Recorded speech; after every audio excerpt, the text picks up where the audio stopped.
I'm Craig Theriac, I'm Vice President of Product Management at Scale Computing. I'm honored to be up here to represent the product side of the house at Scale Computing to go through our roadmap. So let's get started.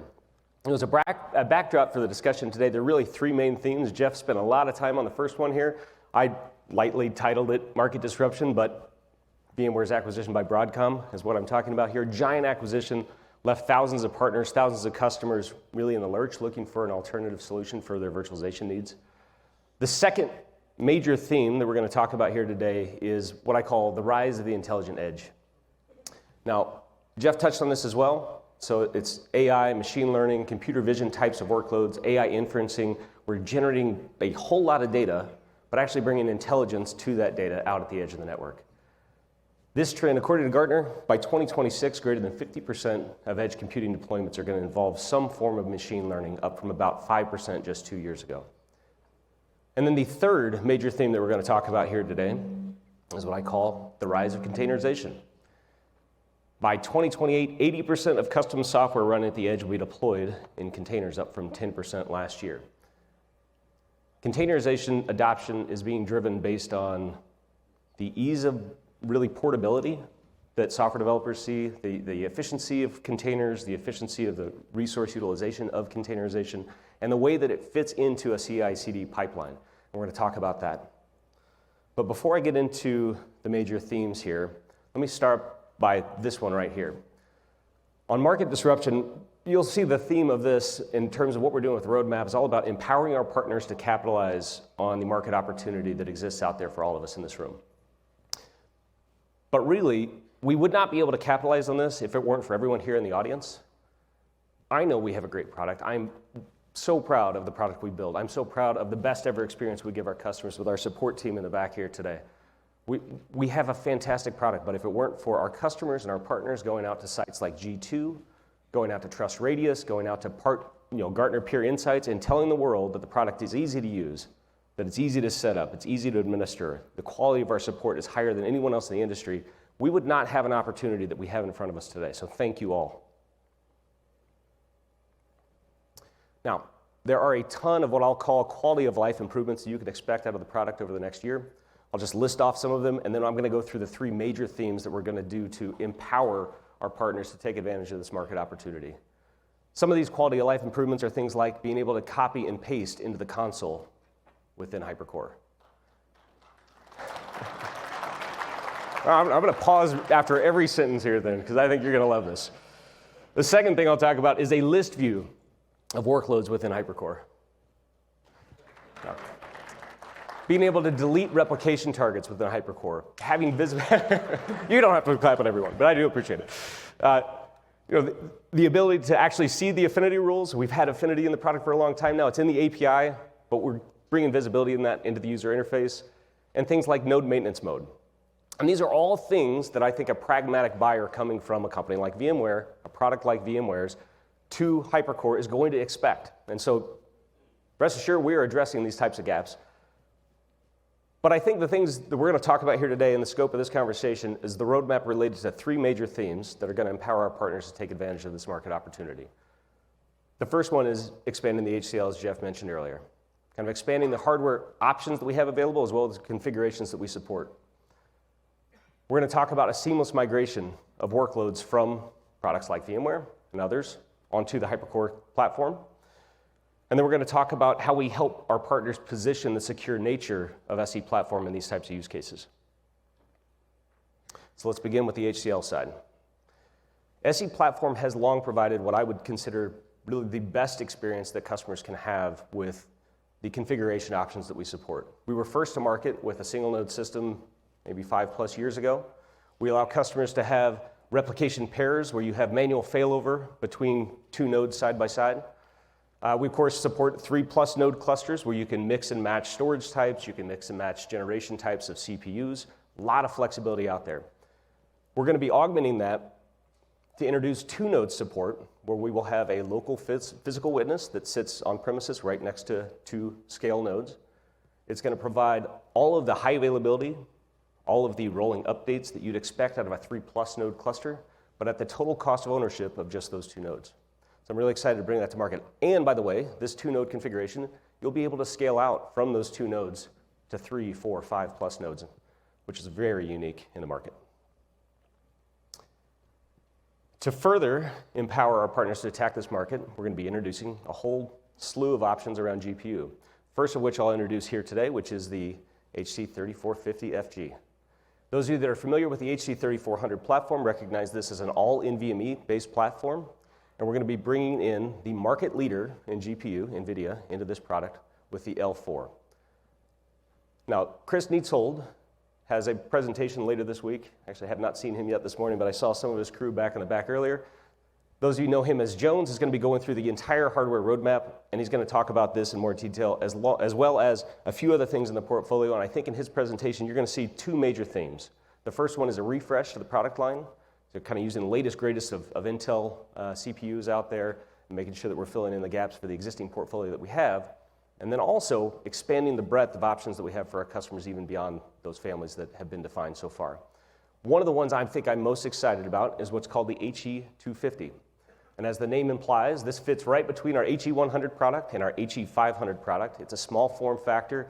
It kind of fits the physical profile as well as the power profile that you would expect out at the edge of the market, but with up to 24 terabytes of NVMe storage, which I think is a limitation that a lot of the HE100 customers have out there today. And that's a product I'm really excited that we're going to be bringing to market later this year. And I'll end this section on the expanded hardware options with talking about the Workbench Edition. Everyone in this room probably received an email from marketing earlier this year announcing what we call Showcase, with multiple options to be able to access the SC platform software. The first one was Showcase Appliance. Much like what we do with HyperCore today, we ship the software on the hardware, give that customer that experience, the out-of-box experience with the HyperCore software, but it's with a license that is intended for non-production use. So demo purposes, show the value of our product to customers with hands-on. The second option was what we call Showcase Lab, or Remote Edition, which is a cloud-hosted version of HyperCore that allows users to go through, click around, get familiarity with the product, and see the value that way. And then there was a third option that we called Showcase Lab Workbench Edition. By far, this is the one we had the most demand for. The idea here would be that you bring your own hardware, and we meet you with our own installer to allow you to run HyperCore on your own hardware. The demand was just off the charts for this, but the restrictions that we had in place meant that most customers were not able to take advantage of this. We have very rigorous standards as to what it is we expect out of the hardware and the profile we expect out of that hardware. As a result of that, we weren't able to get this software in the hands of as many customers and as many partners to show the software out to their customers as we would like. And we're addressing this later this year with a whole new installer, we'll call it experimental, that's intended for this exact use case. So look for an announcement on that later this year. You know, with a mass influx of new SE platform users that we have seen since the beginning of the year, really the end of last year, we have an opportunity here to give a safe harbor to every one of those VMware customers that are looking for a place to go. And we want to make sure we're investing so that the migration from those other tools to HyperCore is just as seamless as possible. And the tool set we have today is great, but there are some areas I know that we can address to make that better for our customers. Last year I stood on stage and I talked about virtual disk upload, a new feature at the time where it allowed you to take a VMDK or a VHD file and upload that into the media tab, in which case we'll convert that to a virtual disk that you can use on the system. Really powerful, perfect for desktop utilization or desktop use cases where you're migrating with that. Also perfect for virtual appliances out there. You're trying out some new product you want to import. Great tool for that. The problem we had is that much of those were compressed. As of version 9.4.5, we now support compressed file upload as part of the VMDK or the virtual disk upload functionality. Very cool to see that. The other area where we're investing is bulk migration. We have an awesome tool in our hands today that allows us to migrate from one either VMware Hyper-V physical environment onto HyperCore, but the problem is there's friction. Every single time you go to deploy this, you have to go and install an agent. You have to manually create a virtual machine on the HyperCore system and let that migration process happen.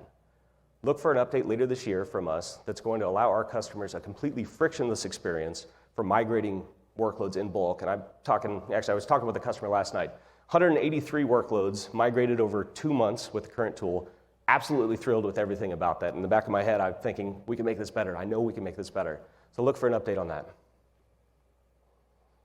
And I'll wrap up this section just by saying that scale computing has long held a really strong security position in the market with a platform that is secure by design, secure through simplicity, and secure by default. We're going to spend an entire section on this tomorrow, so I won't go into too much detail, but there are two major milestones that I want to make sure that you're aware of that are coming from scale computing later this year.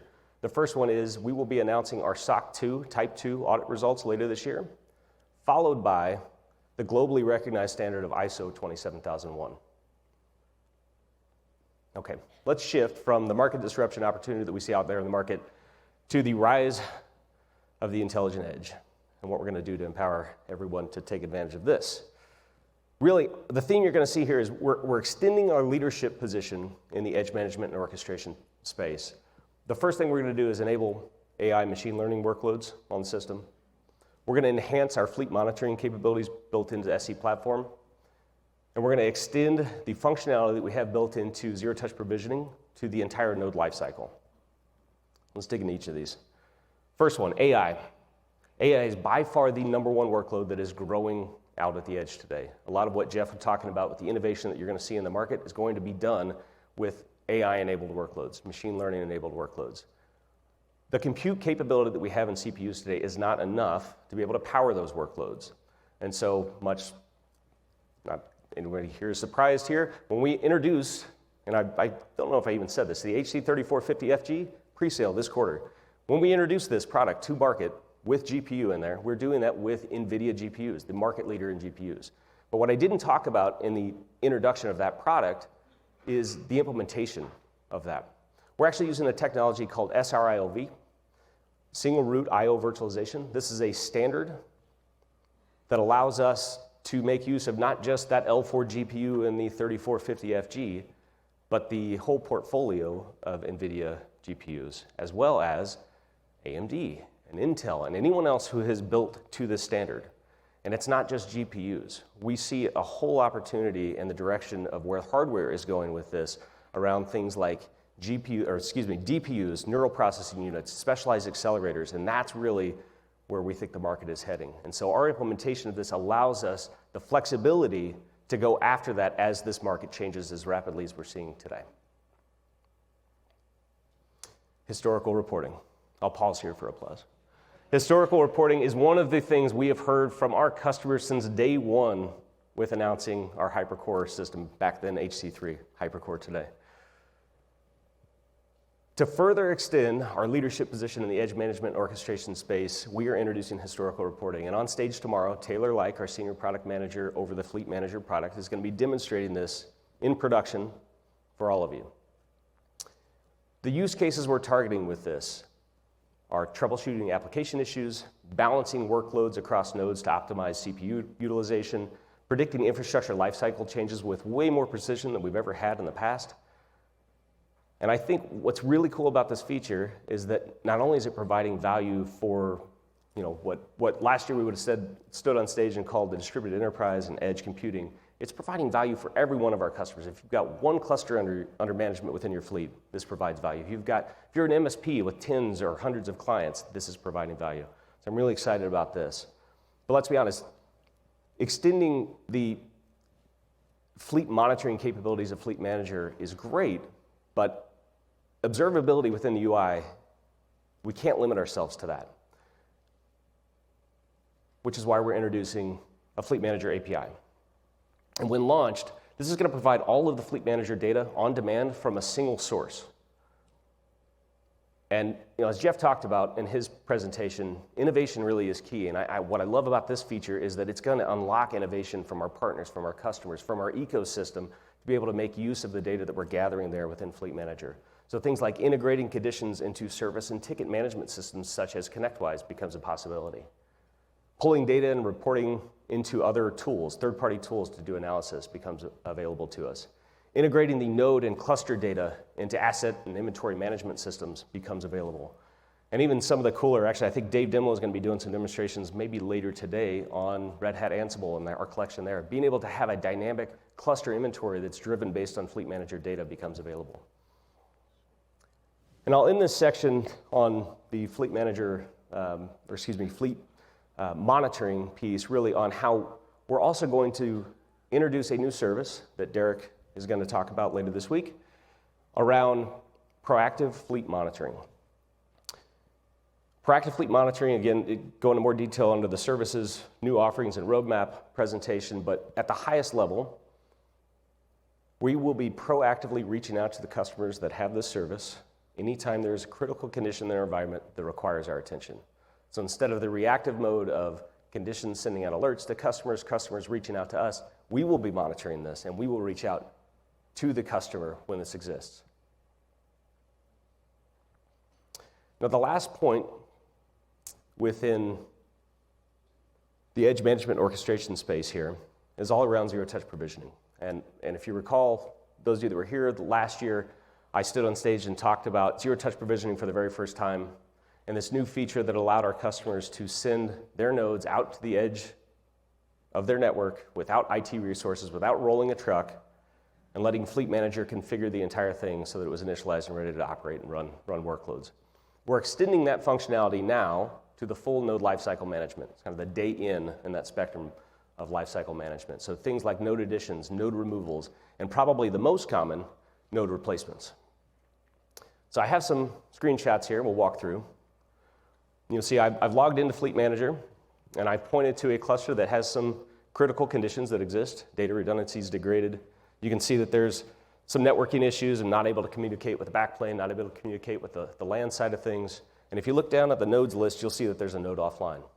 Well, there's a new button in this UI, those of you Fleet Manager users out there probably don't have in there today, which is Edit Cluster. So I'll simply click the Edit Cluster button. Maybe. There we go. And you'll see there's a new workflow. Here's that offline node, very, very bottom there. That new workflow is Replace. So I click the Replace button, and I'm presented with the number of nodes. And again, we track all the assets with the organization that you have. So we're able to present these assets to you to select from. And now I'm selecting the node that I intend to ship out to my site, and then save the edits. And much like zero-touch provisioning originally, this configuration file loses then Fleet Manager, is sent down to HyperCore, and HyperCore with the AIM orchestration layer is intelligent enough to remove that node and add the new node. And I actually recorded a demo of this that I'll show here in just one second. From this point on, you'll be able to see my cluster that is in a critical condition all the way to healthy without IT resources being sent out to the site. So let's roll that here. So let's give the site a call, and we'll check in on that. Hey, Elizabeth, can you hear me? Can you replace that node for me?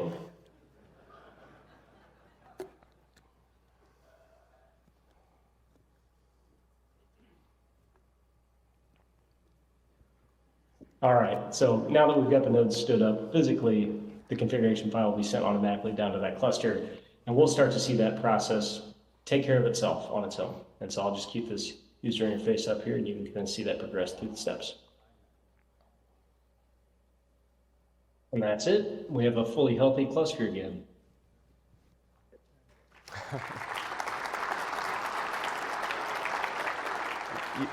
You would not believe the amount of fun she had making that.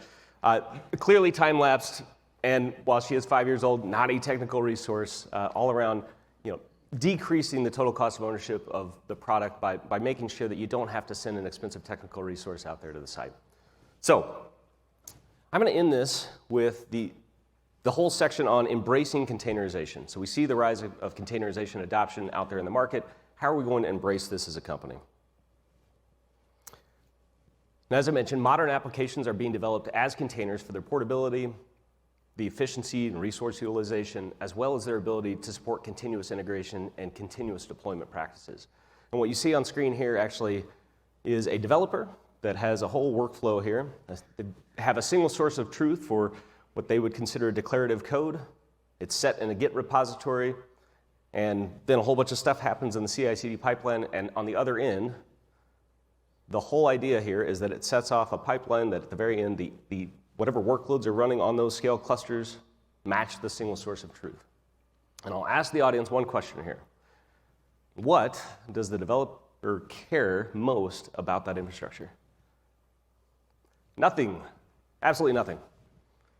nor should they. They want a cloud-like experience. They don't have to care about the infrastructure. They don't want to care about the infrastructure. And with our Red Hat certified Ansible collection that we made available last year, we can accomplish this today for our customers. But we recognize that not every customer is enabled to take advantage of Ansible. And so our goal moving forward is to integrate Fleet Manager with these types of workflows to give the same level of enablement to all of our customers. Some of the challenges I think you're going to see us solve for our customers in this space come to things like centralized application deployment, which Taylor's also going to be giving a sneak peek of tomorrow. It's a very exciting demo and kind of the basis for a lot of what we're going to be solving in the future in this space. And the second thing is a managed Kubernetes runtime environment that's going to ensure secure, up-to-date operations of Kubernetes clusters without any overhead for the IT administrators that are dealing with those Kubernetes clusters. Ultimately, the goal here, again, provide a cloud-like experience for our customers and their customers. So to recap, we're going to empower partners with solutions today that meet the market disruption opportunities that exist in the market. We're going to extend our leadership position in the edge management and orchestration space. And we're going to embrace containers as a first-class experience for our customers. So thank you very much.